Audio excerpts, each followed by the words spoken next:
हाय, स्वागत है आप सबका मेरे YouTube चैनल जिसका नाम है श्री जी। आज का जो हमारा टॉपिक है वो है तीव्र उदरशूल, वक्रशूल, हृदशूल एवं तीव्र श्वास कांठिन्य। पहले तीव्र उदरशूल एक्यूट एब्डोमेन देख लो। तीव्र उदरशूल एक अत्यंत ही कष्टदायक अत्यायिक अवस्था है। इसमें रोगी को तत्काल चिकित्सीय सहायता की आवश्यकता होती है, अन्यथा रोगी की मृत्यु अथवा स्तब्धता इत्यादि उपद्रव उत्पन्न हो सकते हैं। सामान्यतः शूल शब्द से उदर का शूल का ग्रहण करता है, परंतु शूल को आचार्यों के 8 प्रकार का बताया। शूल रोग का विस्तृत वर्णन इस पुस्तक में द्वितीय खंड में विस्तार से किया गया, उसे वहीं पर देखना चाहिए। यहाँ पर तीव्र उदरशूल का वर्णन किया जा रहा है। तीव्र उदरशूल अनेक व्याधियों के लक्षण अथवा उपद्रव के रूप में उत्पन्न होता है। यह स्वतंत्र व्याधि न होकर एक उपद्रव स्वरूप उत्पन्न होने वाली विशेष स्थिति है, जिसमें उदरशूल सर्वाधिक महत्वपूर्ण लक्षण होता है। उदावृत, अनाह, गुल्म, परिणामशूल, अन्नशूल, अंत्रशूल, अश्मरी, मूत्र, क्रज, मूत्राघात इत्यादि व्याधियों की विशेष स्थिति में तीव्र शूल उत्पन्न होता है। परिभाषा की बात करूं, आचार्य सुश्रुत ने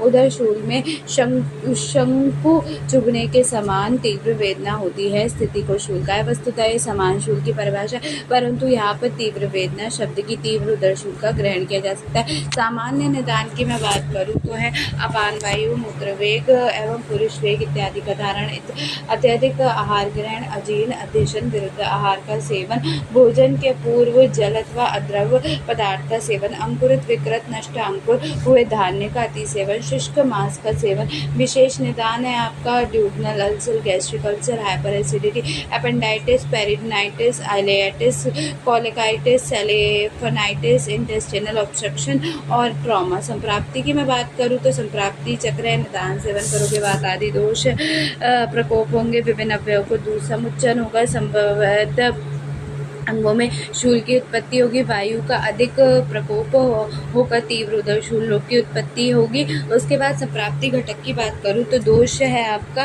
त्रिदोष, ठीक है। उसके बाद आपका मुख्यतः वात है। दूष्य की बात करूँ तो रस संबंधी अवयव है।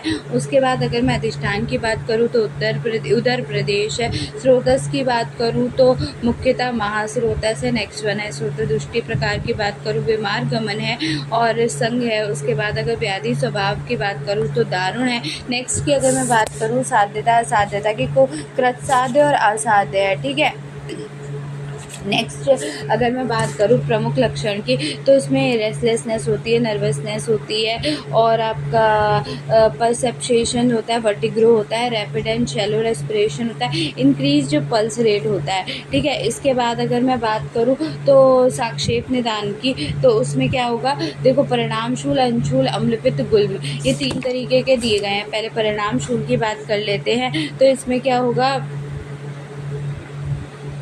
कि शूल जो है वो आहार की पच्य अवस्था या पक्वावस्था में होता है। नेक्स्ट की मैं बात करूँ वात प्रधान दोष है, वमन प्राह नहीं होता, उदर दबाने पर स्पर्शहीनता होती है और स्निग्ध उष्ण आहार एवं मर्दन में शमन होता है, विबंध संघातपान होता है। अन्य शूल की बात करूँ, शूल निरंतर होता रहता है, पित्त प्रधान होता है, ठीक है, और पित्त विदगत पित्त का वमन होता है। नेक्स्ट है वमन उपरंत शूल शांति होती है, दाहयुक्त शूल होता है। नेक्स्ट की बात करूं अम्ल पित्त की तो शूल पच्यमान में होता है, पित्त प्रधान होता है, अम्ल पित्त का वमन होता है। नेक्स्ट की अगर मैं बात करूं तो वमन उपरांत शूल होता है। उसके बाद हृदय कंठ, दाह, अरुचि, अग्निमांद होता है। उसके बाद बात करूं तो गुल्म है कि शूल आहार की जीर्णावस्था में होता है, वात प्रधान दोष होता है, वमन नहीं होता है, गतिमान स्पर्श सहत्व मिलता है। नेक्स्ट की बात करूं तो स्निग्ध घोषण एवं मर्दन से शमन होता है। नेक्स्ट की बात करूं तो विबंध और आदमान भी होता है। साध्यता असाध्यता की बात करूं तो तीव्र उदरशूल की स्थिति में तत्काल चिकित्सा की आवश्यकता ही होती है। शीघ्र अतिशीघ्र निदान का ज्ञान कर रोग अनुसार चिकित्सा करनी चाहिए। तीव्र उदरशूल प्राह कृच साध्य होता है, परंतु यदि शीघ्र चिकित्सा की जाए तो वह असाध्य हो जाता है। अगर मैं चिकित्सा सिद्धांत की बात करूं तो निदान परिवर्जन करना चाहिए, शोधन चिकित्सा करनी चाहिए। उसके बाद आपको प्रमुख निदान का ज्ञान करके तदनुसार वमन, विरेचन आदि पंचकर्मों का प्रयोग करना चाहिए। शमन चिकित्सा करनी चाहिए, युक्ति पूर्वक औषधियों का प्रयोग कराएं और पथ्य आपत्ति का पालन करना चाहिए। योगाभ्यास अभ्यास, प्राकृतिक चिकित्सा और शवासन, सुखासन, प्राणायाम, उदर पर मृतिक लेप करना चाहिए। नेक्स्ट वन है आपका लाक्षणिक चिकित्सा। लाक्षणिक चिकित्सा का क्या है, तो देखो लाक्षणिक चिकित्सा तीव्र उदरशूल की अत्यधिक स्थिति में निम्नलिखित चिकित्सा करनी चाहिए। निदान, परिवर्जन, शोधन चिकित्सा में सर्वांग एकांग स्नेहन करना चाहिए, रुक्ष स्वेदन करना चाहिए आमज व्याधियों में से उत्पन्न तीव्र उदरशूल में, और बोतल में उष्णोदक भरकर उदर प्रदेश पर स्वेदन करना चाहिए, वमन, विरेचन आदि कर्म करने चाहिए। ठीक है, जब परीक्षण के अनुसार करने चाहिए। शमन चिकित्सा आगे देखो। लाक्षणिक चिकित्सा आप दोष अनुसार आम दोष, आम पाचन, कोष्ठ शोधक औषधियाँ, दीपन, पाचन लंघन, अनुलोमन द्रव्यों का प्रयोग, शूल शामक अनुपान द्रव्यों का प्रयोग। ठीक है, नेक्स्ट है आपका देखो क्या रस भस्म पिष्टि की मात्रा क्या हो, तो मात्रा अनुपान प्रवाल पंचामृत दग्ध प्रवाल पंचामृत काम दुग्धा रस और आपका शंख भस्म और आपका करपत भस्म लेना चाहिए। ठीक है, नेक्स्ट की मैं बात करूँ तो वटी मात्रा है आपका 250 मिलीग्राम और अनुपान है आपका उष्ण जल से शहद। अर्कवटी, ठीक है, उसके बाद आप देखो क्या है, अर्कवटी, अग्निटुंडी वटी, वक्त शूलांतक वटी, महाशंख वटी और हिंगवदादि वटी और आपका चित्रकादि वटी और आपका शूल त्रिविजनी वटी। ठीक है, चूर्ण की मात्रा जो है वो है 3 से 6 ग्राम, अनुपान है जल और शहद। सामुद्र आदि चूर्ण, हिंगाष्टक चूर्ण, लवण भास्कर चूर्ण, शिव क्षार पाचन चूर्ण, विबंध में अविपित्तकर चूर्ण। नेक्स्ट की जो बात करूँ तो वो आसव और आरिष्ट है। मात्रा की बात करूँ 20 मिलीलीटर है, अनुपान संभाग जल से है। नेक्स्ट की मैं बात करूँ तो क्या है कि द्राक्षा रस दोगे, कुमार आसव रस दोगे और आपका जीरा का अरिष्ट दोगे, चंदन आसव दोगे। इसके बाद पाक और अवलेह की मैं बात करूँ तो पाक में देखो क्या है, मात्रा 20 ग्राम है और अनुपान है दूध और उष्णोदक से। अदरक खंड है, अदरक अवलेह कुंड, कुष्मांड अवलेह है, नारिकेल खंड है। इसके बाद की मैं बात करूँ तो आप बात करो घृत की, तो मात्रा आपकी 10 से 20 मिलीलीटर है। शुंडी वटी घृत है और चित्रक घृत है। एकल औषधियाँ क्या है, हिंग है, करपद है, कुटकी है, मधुयष्टि, नारिकेल, पीपर मिट्टी, कुष्मांड, शुंठी, दूध, चित्रक इत्यादि। ठीक है, नेक्स्ट की मैं बात करूँ क्षार की, तो अनुमात्रा है 250 से 500 मिलीग्राम और आपका मधुर जो क्षार है वो दिया गया है। ठीक है, इसमें क्या है, सामुद्रफेन, वज्रक्षार, यवक्षार। ठीक है, नेक्स्ट की मैं बात करूं अनुभूत योग, हिंगू, पेपरमिंट और आपका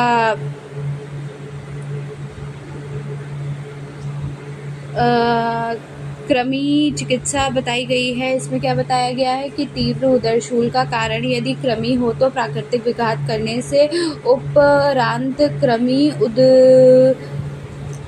मुदगर रस, कपेलक, पलाश बीज एवं विडंग चूर्ण इत्यादि का प्रयोग करें। स्थानीय चिकित्सा देवदारू, वचा, कुष्ठ, सौंफ एवं हींगू को पीसकर तल्क बनाकर उदर प्रदेश पर आप सुपोषण लेप करें। जौ का आटा एवं यवक्षार लेकर तक्र से पीसकर उदर पर लेप करें। राई, शिगरू, छाल को तक्र में पीसकर लेप करें। नेक्स्ट वन है घृत, भजरत, हिंगू को जल में पीसकर नाभि पर लेप करें। नेक्स्ट है आदर्श चिकित्सा निदान, परिवजन, स्थानीय स्नेहन स्वेदन, शूल वज्रणी वटी 500 मिलीग्राम, धात्री लो 250 में, नारिकेल लवण 250 मिलीग्राम, उष्णोदक से ये सब दोगे।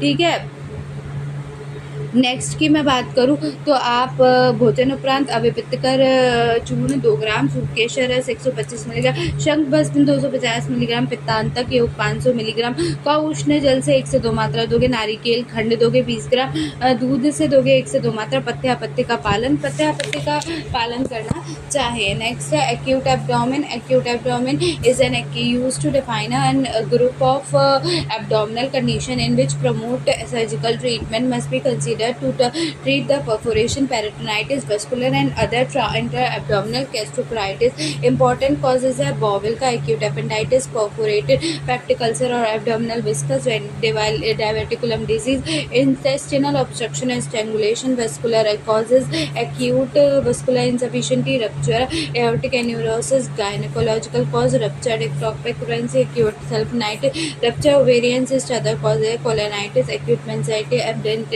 adenitis, acute pancreatitis. Signs and symptoms, the history depends on the underlying cause. Abdominal pain is most important symptoms. Abdominal tenderness, muscle guarding and rigidity are the sign of peritonitis. Inflammation of the diaphragmatic peritoneum is suggested by the shoulder tip pain and hyperesthesia, medical condition which may stimulate the acute condition.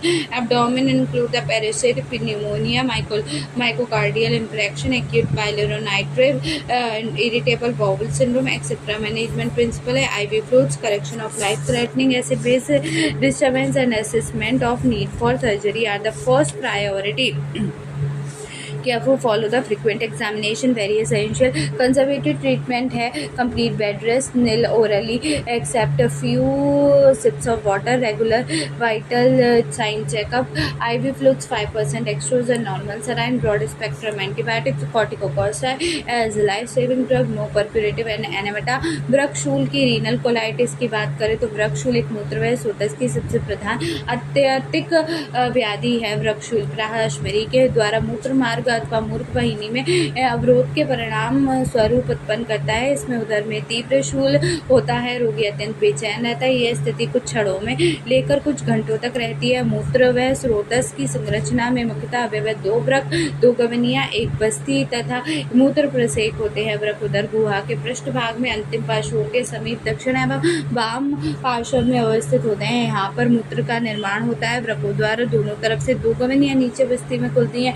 वृक्क द्वारा निर्मित धीरे धीरे बस्ती में एकत्र होता है और बस्ती में मूत्र मार्ग एवं शिशिन के द्वारा शरीर के बाहर उत्सर्गित होता है. निदान एवं संप्राप्ति की बात करें तो ये जो अश्मरी में भोजन वातकारक आहार एवं विहार का सेवन करता है और प्रकोपित वात पित्त कफ शुक्र एवं मूत्र को दूषित करके धीरे धीरे शुष्क बना देता है, जिससे कि फलस्वरूप वात पित्त कफ शुक्र की उत्पत्ति होती है. यह अश्मरी यदि वृक्क गर्भनी मूत्राशय अथवा मूत्र मार्ग में कहीं पर अवस्थित हो जाती है तो स्थानिक अवरोध के कारण वृक्क मूत्र की उत्पत्ति होती है. संप्राप्ति चक्र की मैं बात करूं तो विभिन्न प्रकार के निदान सेवन हो गए, त्रिदोष प्रकोप हो गए, वात पित्त कफ मूत्र शुक्र प्रधान त्रिदोष विकृति. बस्ती प्रदेश में उससे अश्मरी की उत्पत्ति होती है. बड़े आकार की अश्मरी का वृक्क गवेनी बस्ती द्वारा अथवा मूत्र प्रसेक की अवस्था होती है और क्या होता है स्थानिक अवरोध हो जाता है. संप्राप्ति और घटक की बात करूं, संप्राप्ति घटक की बात करें तो दोष जो है वो वात प्रधान दोष है. दूष्य जो है मूत्र अधिष्ठान वृक्क बस्ती मूत्र प्रसेक स्रोतस मूत्र स्रोत दृष्टि प्रकार संघ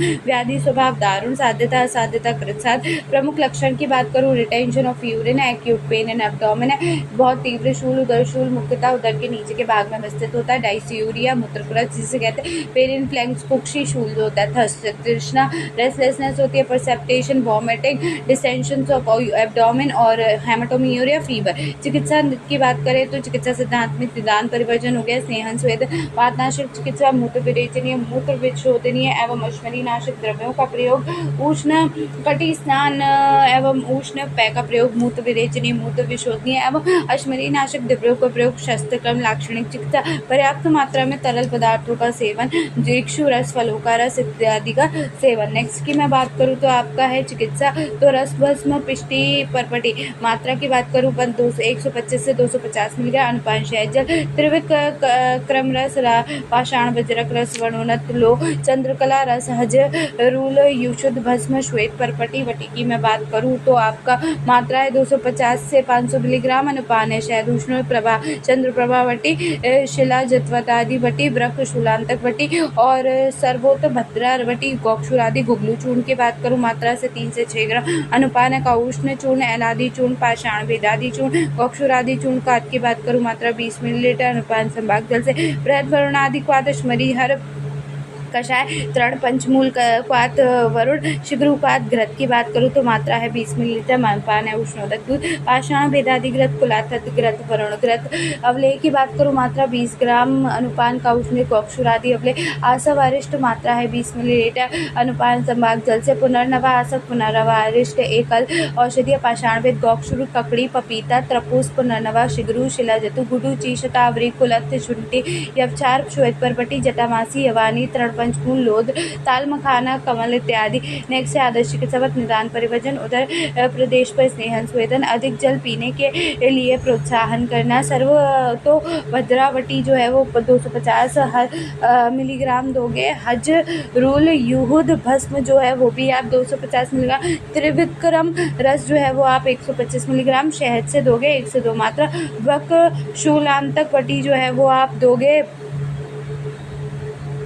वृक्षशूलांतर वटी दोगे जो कि 500 मिलीग्राम की जिसकी मात्रा है। नेक्स्ट की बात करूँ मैं, काउष्ण जल से 1 से 2 मिलीग्राम दोगे, ठीक है। उसके बाद आपका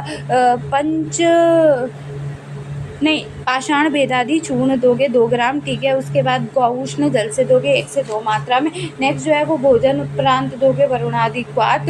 इसके बाद आप वो जो कि 20 मिलीलीटर दोगे। संभाग जल से दोगे 1 से 2 मात्रा में। पथ्यापथ्य का समुचित पालन करना है। आहार विहार में देखो, आहार की मैं बात करूँ, पथ्य में कुलथ, गोधूम, यवसार, वरुण पत्र, शाक, फली, गोक्षूर, शाल, पर्णी, मूली, पपीता आदि। विहार की बात करूँ, जल में तैरना, अधिक जल का सेवन करना तथा शीतल वातावरण में निवास करना। अपत्य की बात करूँ तो उष्ण, तीक्ष्ण, विदाही, रूक्ष्ण, अम्ल, गुरुग्राही आहार का सेवन करना, विरोधन विहार का सेवन करना और इत्यादि, ठीक है। विहार की बात करूँ तो मूत्र शुक्र का वेद धारण, उष्ण वातावरण में अल्प मात्रा में जल का सेवन करना।